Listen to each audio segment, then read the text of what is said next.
Om Swastiastu, jumpa lagi dengan saya Cokoda Udiana Nindya Pemayun. Hari ini kita akan membuka sebuah tutur-tutur Sang Garuda yang berkaitan dengan kebudayaan burung di Nusantara dan kebudayaan Bali. Dalam video ini akan ditampilkan beberapa bentuk rupa, baik itu pahatan, gambar, dan ritus dan situs yang berkaitan dengan Sang Garuda dalam sebuah kebudayaan. Baik, simaklah tutur-tutur Sang Garuda berikut ini. Selanjutnya kita akan memasuki gapura di Candi Sukuh. Di atas gapura itu terpapang sebuah bentuk rupa kalamakara, pahatannya lengkap berbentuk raksasa, ya.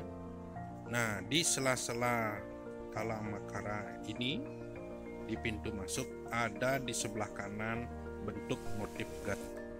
Di sebelah kiri, jadi posisi kanan atas dari gapura tersebut ada terpahat relief, ya, berbentuk lambang Garuda negara Indonesia, ya.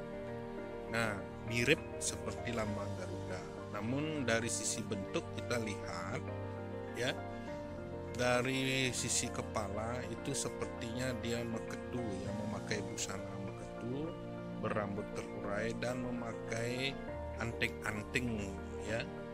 Namun di sini sayang sekali kepala dari Garuda ini, ya, bentuk Garuda ini telah hilang, artinya sudah terpenggal, ya, atau terlepas dari tumpukan batunya. Kemudian kalau kita melihat dari rupa ke bawah turun, ya, itu badannya seperti burung elang, ya. Nah, burung elang kemudian dipentangkan sayapnya melebar sama sisi asimetris ini, kiri dan kanan, itu membuat sebuah sayap, namun tidak ada tangan, ya. Jadi visual dari motif pahatan patung Garuda yang ada di gapura Candi Sukuh sebelah kanan atas, ya, itu visualnya mengambil sayap burung elang. Nah, kemudian dari sisi ikonografi kerupaan ke bawah itu terlihat cakarnya memegang dua naga, ya, dua naga yang melilit dipegang. Bentuknya juga simetris, ya, kiri dan kanan sama. Namun kepala dari naga ini teridentifikasi hilang, jadi tidak bisa berbentuk jelas. Namun secara gambaran umum, ya, pahatan Garuda ini kita tuturkan dalam tutur-tutur sesuai dengan yang kita lihat di candi tersebut, bahwa bentukan Sang Garuda divisualkan sebagai burung elang dengan memakai atribut manusia di kepala, yaitu anting-anting dan hiasan kepala. Mukanya tidak jelas, tapi badan yang dipahat tersebut menyerupai burung elang. Hal-hal seperti inilah yang harusnya kita mempelajari dan memahami apa yang dikerjakan oleh leluhur kita dahulu sampai bisa memahat patung ini di atas bukit, ya, dan membangun sebuah gapura di Candi Sukuh. Di sisi lain dari bidang ilmu seni patung, tampaknya pengetahuan leluhur membawa batu ini ke bukit tersebut perlu kita pertanyakan. Bagaimana caranya membawa, bagaimana caranya mengangkat, dan bagaimana caranya menempatkan, ya.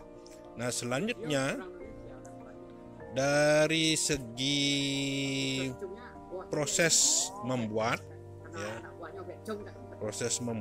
ya, kita akan melihat alat-alat apa yang digunakan sehingga terpahat seperti lambang atau seperti relief yang terpapang di hadapan kita ini. Nah, perlu dipahami bagi ketika mengadakan riset studi lapangan, hal-hal yang tidak pernah kita pikirkan itu terlihat di sebuah bentuk atau objek penelitian yang akan kita teliti. Ternyata ya, bentuk Garuda kalau dibahasakan dalam bahasa tutur ini sangat menarik untuk kita pahami, khususnya di bidang keilmuan saya ketika memberikan penjelasan-penjelasan tentang terciptanya sebuah motif Garuda atau tergambarnya sebuah motif Garuda di sebuah candi, apalagi dipahat di depan gapura candi masuk ke Candi Sukuh sebelah kanan dan di posisi bagian atas. Nah, itulah hal-hal yang mestinya kita perhatikan dan ini belum ada jawaban. Untuk itu mari kita sama-sama mencintai ritus-ritus peninggalan leluhur kita, terutama kita harus mempelajari bagaimana metode yang diterapkan untuk membuat pahatan tersebut dan bagaimana ide-ide dasarnya menampilkan bentuk Garuda ini dalam bentuk karya seni. Ide-ide dasar inilah menjadi spirit dalam penciptaan karya seni berkaitan dengan ilmu-ilmu pengetahuan yang dimiliki oleh leluhur kita. Demikian yang bisa saya sampaikan, mudah-mudahan konten tentang tutur-tutur Sang Garuda dalam kebudayaan burung, dalam kebudayaan dapat kita saksikan dengan baik. Terima kasih.